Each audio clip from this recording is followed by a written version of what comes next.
are not yet obvious signs of extraterrestrial intelligence, and this makes us wonder whether civilizations like ours rush inevitably headlong to self-destruction. I dream about it, and sometimes they're bad dreams.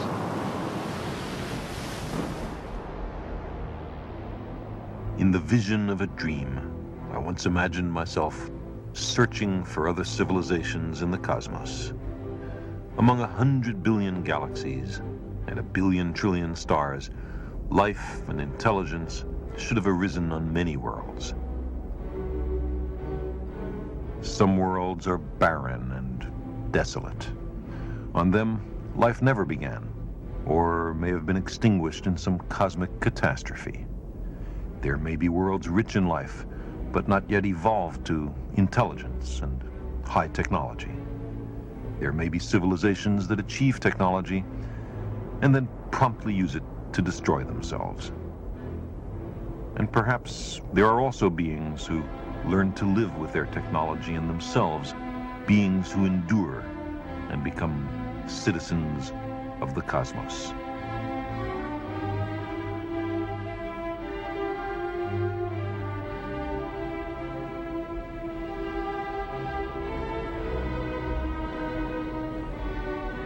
Immersed in these thoughts, I found myself approaching a world that was clearly inhabited, a world I had visited before.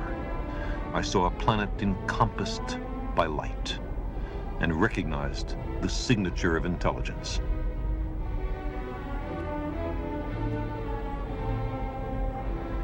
But suddenly, darkness, total and absolute.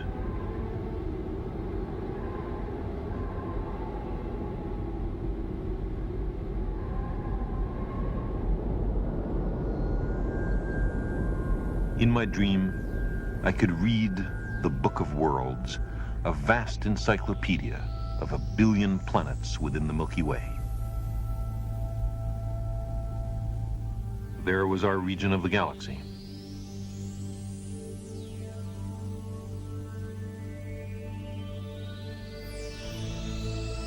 There was our world.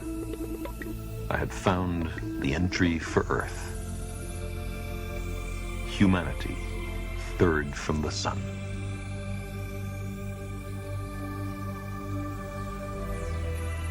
They had heard our television broadcasts and thought them an application for cosmic citizenship. Our technology had been growing enormously. They got that right. 200 nation states, about 6 global powers, the potential to become one planet.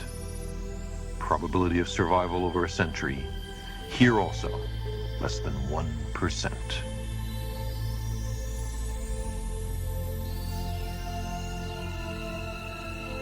So it was nuclear war, a full nuclear exchange. There would be no more big questions, no more answers. Never again a love or a child. No descendants to remember us and be proud. No more voyages to the stars. No more songs from the earth.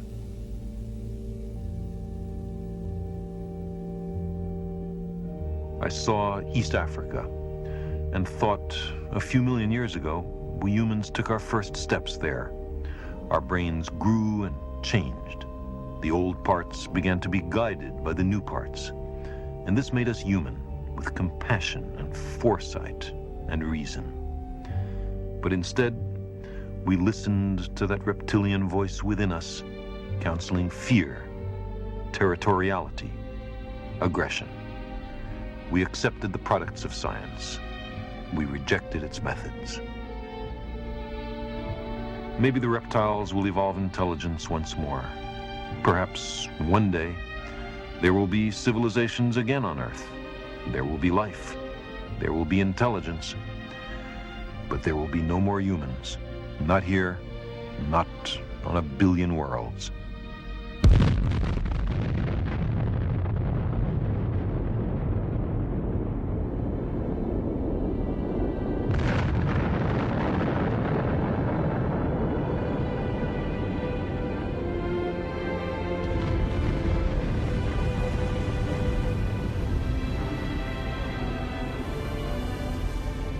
Every thinking person fears nuclear war, and every technological nation plans for it.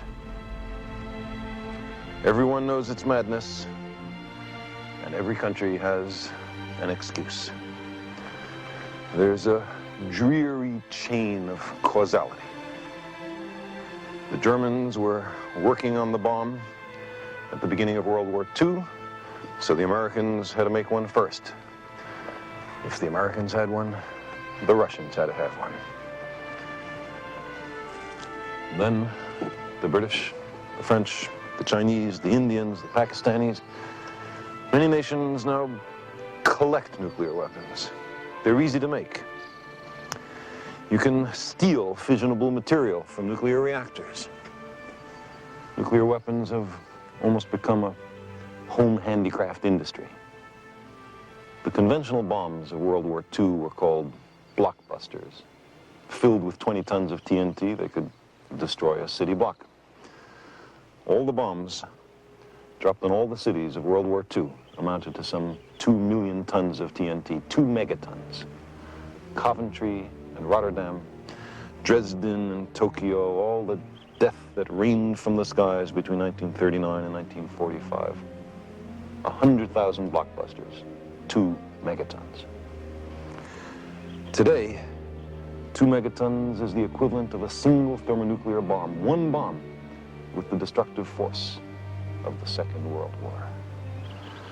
But there are tens of thousands of nuclear weapons. The missile and bomber forces of the Soviet Union and the United States have warheads aimed at over 15,000 designated targets. No place on the planet is safe. The energy contained in these weapons, genies of death patiently awaiting the rubbing of the lamps, totals far more than 10,000 megatons, but with the destruction concentrated efficiently, not over 6 years, but over a few hours. A blockbuster for every family on the planet. A World War II every second for the length of a lazy afternoon.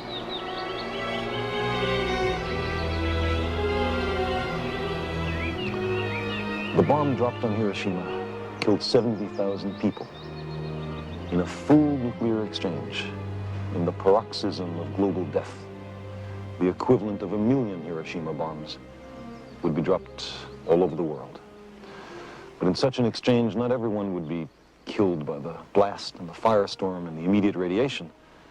There would be other agonies, the loss of loved ones, the legions of the burned and blinded and mutilated, the absence of medical care, disease, plague, long-lived radiation poisoning the soil and the water, the threat of tumors and stillbirths and malformed children, and the hopeless sense of a civilization destroyed for nothing, the knowledge that we could have prevented it and did not. The global balance of terror pioneered by the United States and the Soviet Union holds hostage all the citizens of the earth. Each side persistently probes the limits of the other's tolerance, like the Cuban Missile Crisis, the testing of anti-satellite weapons, the Vietnam and Afghanistan wars. The hostile military establishments are locked in some ghastly mutual embrace. Each needs the other.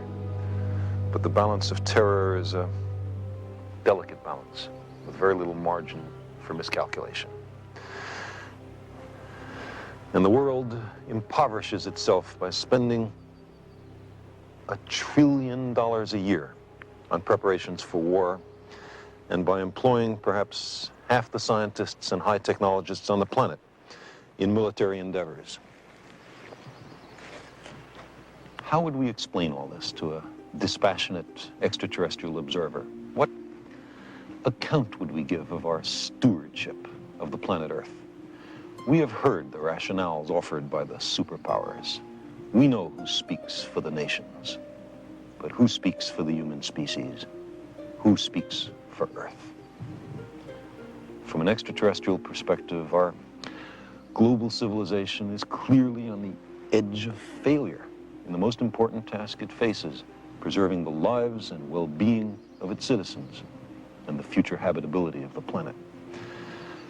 But if we're willing to live with the growing likelihood of nuclear war, shouldn't we also be willing to explore vigorously every possible means to prevent nuclear war? Shouldn't we consider in every nation major changes in the traditional ways of doing things, a fundamental restructuring of economic, political, social, and religious institutions? We've reached a point where there can be no more special interests or special cases. Nuclear arms threaten every person on the earth. Fundamental changes in society are sometimes labeled impractical or contrary to human nature, as if nuclear war were practical, or as if there were only one human nature. But fundamental changes can clearly be made. We're surrounded by them. In the last 2 centuries, abject slavery, which was with us for thousands of years, has almost entirely been eliminated in a stirring worldwide revolution. Women, systematically mistreated for millennia, are gradually gaining the political and economic power traditionally denied to them. And some wars of aggression have recently been stopped or curtailed because of a revulsion felt by the people in the aggressor nations. The old appeals to racial, sexual, and religious chauvinism and to rabid nationalist fervor are beginning not to work. A new consciousness is developing which sees the Earth as a single organism and recognizes that an organism at war with itself is doomed. We are one planet. One of the great revelations of the age of space exploration is the image of the Earth, finite and lonely, somehow vulnerable, bearing the entire human species through the oceans of space and time.